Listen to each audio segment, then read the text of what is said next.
Assalamualaikum warahmatullahi wabarakatuh. Alhamdulillahirrabbilalamin. Wassalatu wassalamu ala ashrafil anbiya mursalin Sayyidina Muhammadin wa ala alihi wa ashabihi ajma'in amma ba'du. Kami dari kelompok 10 yang beranggotakan Duratun Nasika dengan NIM 101200161 dan Dwi Setioko dengan NIM 101200162 akan mempresentasikan materi tentang nasab. Pengertian dan dasar hukum nasab. Secara etimologis, kata nasab berasal dari bahasa Arab an-nasab, yang artinya keturunan atau kerabat. Secara terminologis, istilah nasab adalah keturunan atau ikatan keluarga sebagai hubungan darah, baik karena hubungan darah bapak, kakek, ibu, nenek, dan seterusnya ke bawah, anak, cucu, dan seterusnya, maupun ke samping, saudara, paman, dan lain sebagainya.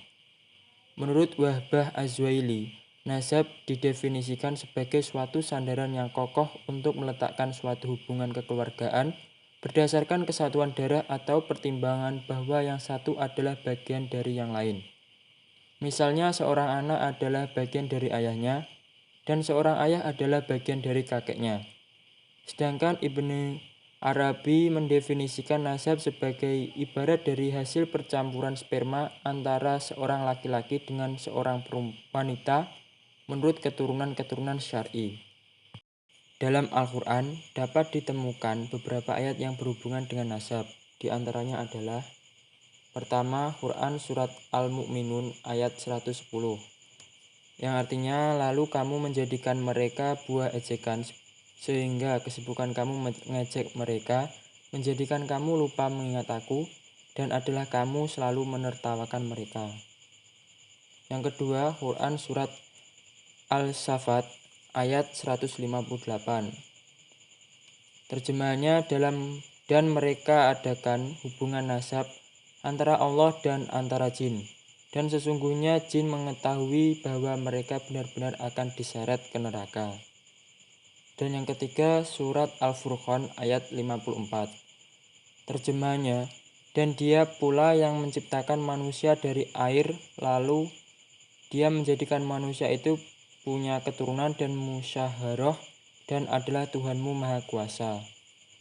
Jadi dapat diambil kesimpulan bahwa nasab merupakan sebuah pengakuan syarak bagi seorang anak yang memiliki hubungan dengan garis keturunan ayahnya, sehingga dengan itu anak tersebut menjadi salah seorang anggota keluarga dari keturunan itu. Dengan demikian, anak itu berhak mendapat hak-hak sebagai akibat adanya hubungan nasab yang dimiliki. Sebab-sebab penentuan nasab. Berikut penjelasan mengenai sebab-sebab penentuan nasab. Antara lain, yang pertama, pernikahan sah. Para fuqaha menyepakati bahwa anak yang dilahirkan dari seorang perempuan menikah dengan akad yang sah dinasabkan kepada suaminya. Yang kedua, pernikahan fasid, yaitu pernikahan yang dilangsungkan dalam keadaan tidak memenuhi atau cacat syarat sahnya. Misalnya menikahi perempuan yang dalam masa iddah. Para ahli fikih sepakat bahwa penetapan nasab anak yang lahir dalam pernikahan fasid sama dengan penetapan nasab anak dalam pernikahan yang sah. Yang ketiga, nasab yang disebabkan karena wati subhat.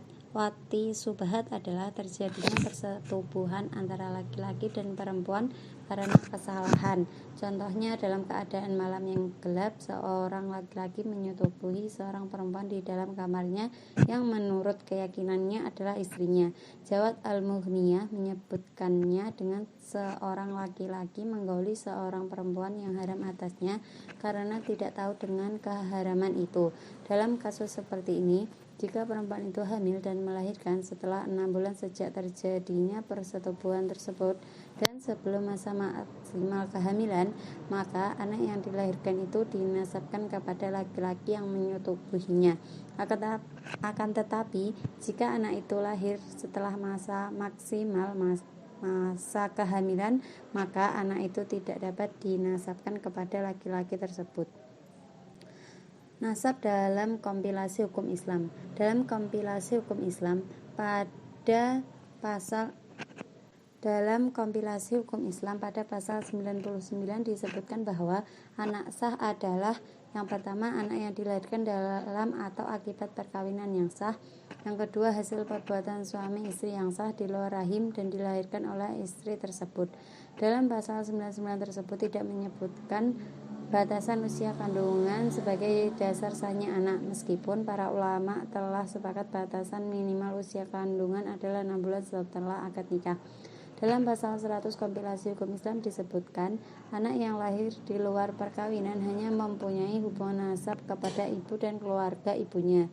Selanjutnya, pasal 101 dan 102 kompilasi hukum Islam menyangkut keadaan suami yang mengingkari sahnya anak dan proses yang harus ditempuhnya jika ia menyangkal anak yang dikandung atau dilahirkan oleh istrinya.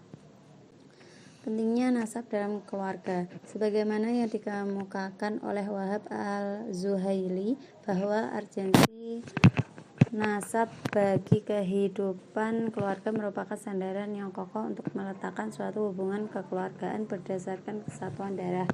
Menurut Yusuf al-Qardawi, bahwa keberadaan nasab merupakan salah satu tujuan disyariatkannya hukum Islam secara daruri, yakni hifz an-nasl, menjaga keturunan dan nasab. Menurut Yusuf Musa, bahwa nasab juga merupakan salah satu nikmat atau karunia paling besar yang diturunkan Allah Subhanahu wa taala. Di samping juga merupakan hal paling pertama yang harus diterima seorang bayi agar terhindar dari keterhinaan dan keterlantaran. Nasab juga sangat penting kedudukannya dalam Islam karena nasab menjadi tautan sejumlah hukum wad'i, yaitu sebagai sebab akibat dari perbuatan anak tersebut. Nasab juga sangat penting kedudukannya dalam Islam karena nasab menjadi tautan sejumlah hukum wad'i, yaitu sebagai sebab atau al-sabab adanya kewajiban seorang anak untuk menafkahi dan mendidik anak. Demikian presentasi dari kelompok kami, kurang lebihnya mohon maaf. Wassalamualaikum warahmatullahi wabarakatuh.